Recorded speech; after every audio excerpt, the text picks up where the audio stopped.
Good morning, students. We were reading the chapter A Visit to Cambridge, written by Firdaus Kanga, who was a writer and a journalist from Mumbai.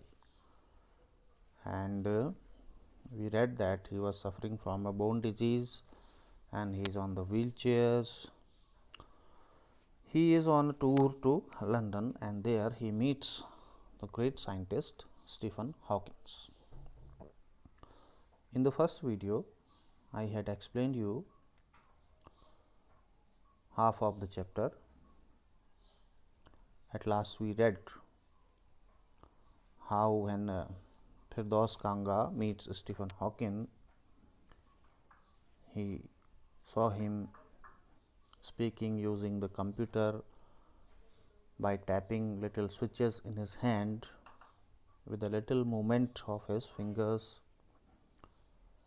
Firdaus says he could see the exhaustion, the tiredness and frustration whenever he tried to speak.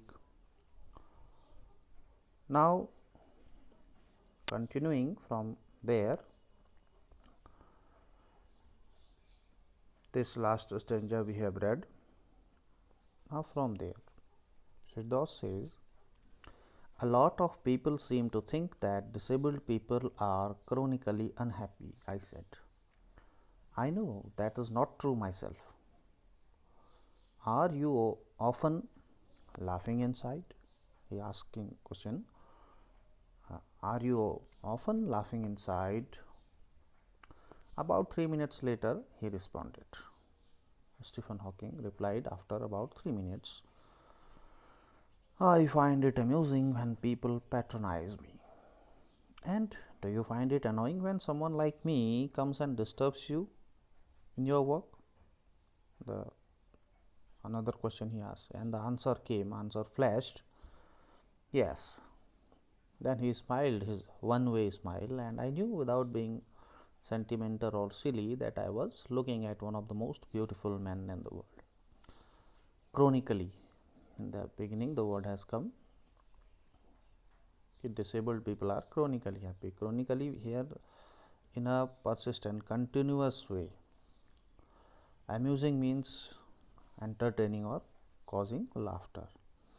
Then he says he patronize. People patronize me. Patronize means to be kind or helpful to someone. So the author expresses how most people think that people with disabilities are constantly, continuously sad and miserable. But as far as he is talking about himself, it is not true. Most people think that disabled people are not happy, but he says it is not true for myself.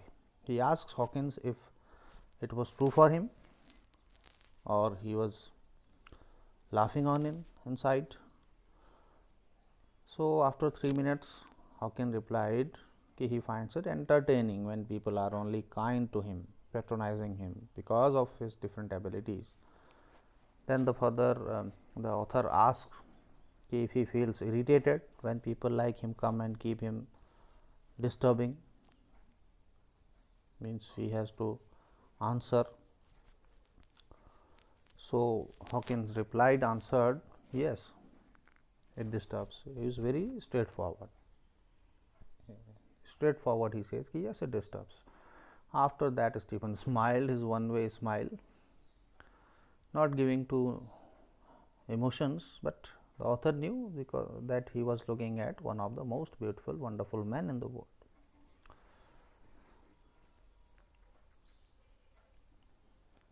Okay, this I have explained. Then a first glimpse of him is shocking because he is like a still photograph, as if all those pictures of him in magazines and newspapers have turned three-dimensional. The author mentions how the first glance, when you first look at him, it shocks you. It gives you a shock because he is like a photograph, like means he is motionless.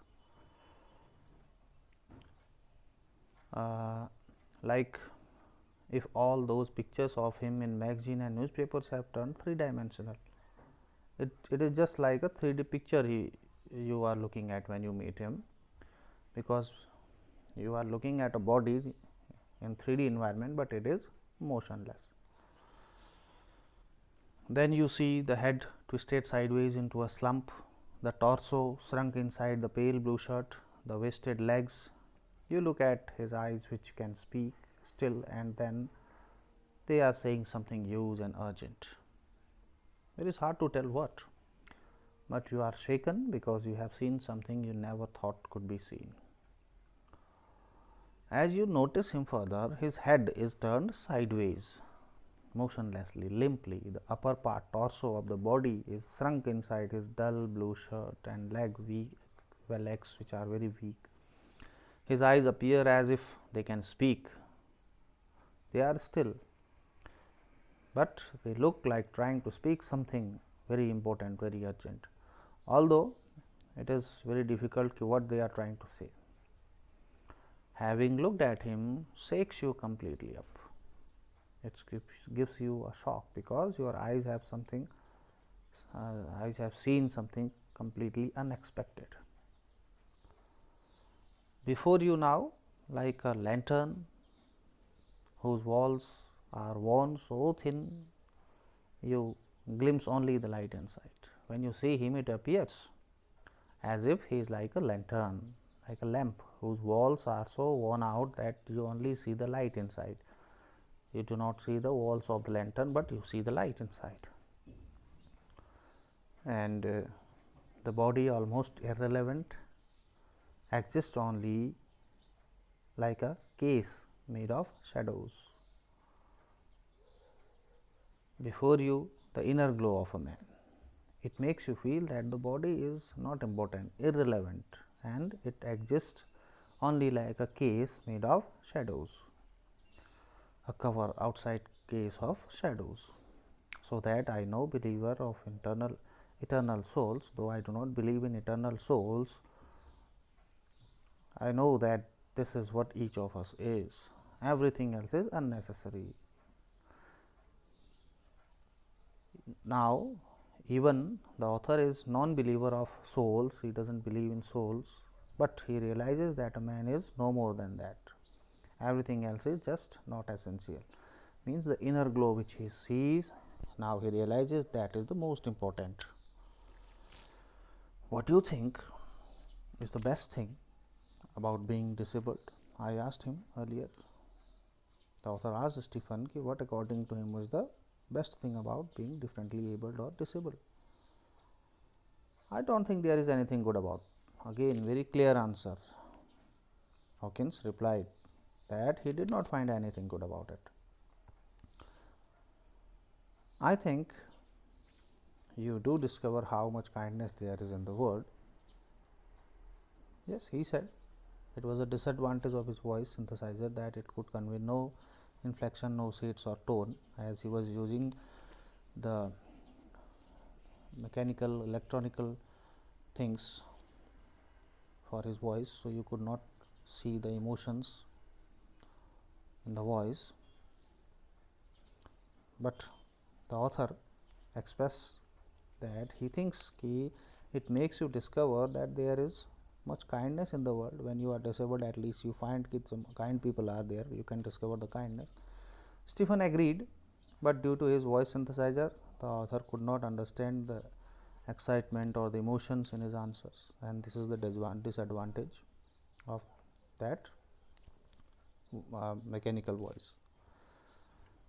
Every time I shifted in my chair or turned my wrist to watch the time, I wanted to make every one of 30 minutes count, as I have been given only 30 minutes. So, I wanted to use it. I felt a huge relief and exhilaration in the responsibilities of my body. How little it mattered that I could never walk or even stand. Means the author mentions that each time he adjusted himself in his chair or he looked at his wristwatch to see the time, because he wanted to make sure every single minute he uses. He adds that he was relieved and happy about the limited possibilities of his body had to offer, and in that moment it almost did not matter to the author that he would never be able to walk or even stand for that matter.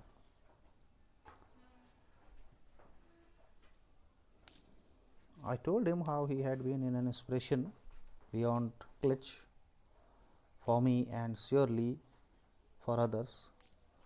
Did that thought help him? Glitch means phrase or idea used so often that it loses something. So, when I told him he has been an inspiration for me and other also, so thinking about that, how he feels. No, he said, and I thought how foolish I was to ask. When he said, no, it does not help, that Stephen had inspired him thinking about this. So, he asked if this fact is a good feeling for him. But Stephen said no, it didn't.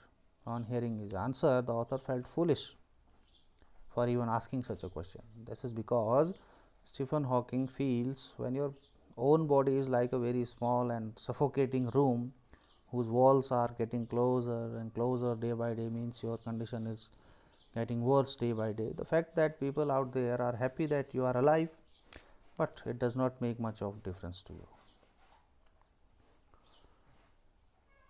Is there any advice you can give disabled people? Now he asked the author to give a piece of advice to other differently abled disabled people which would help make life a little easier for them. Stephen said that they should focus on their strength and what they are good at. According to Stephen, things like Olympics for disabled are a waste of time. The author got the gist of what Stephen meant. The author understood because he had spent many years learning to play a Spanish guitar, which was larger than his own size, and how he unstringed it one night very happily. The 30 minutes came to an end, and the author smiled. He said, I think I have annoyed you enough, I have disturbed you enough, and continued to thank him for his time, but he was interrupted by Stephen, who instead asked him to stay. Even after 30 minutes, Stephen asked him, you can stay some more time. He waited for Stephen to say something, and he offered the author some tea, Stephen, and a chance to show his garden.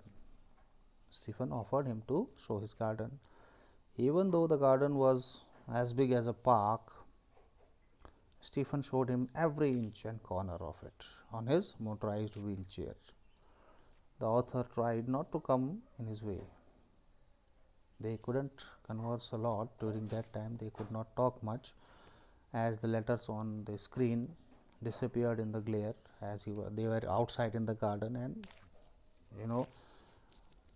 Hawkins was talking with the help of the computer, and the screen on the words were coming. So, outside in the bright light they could not see the screen.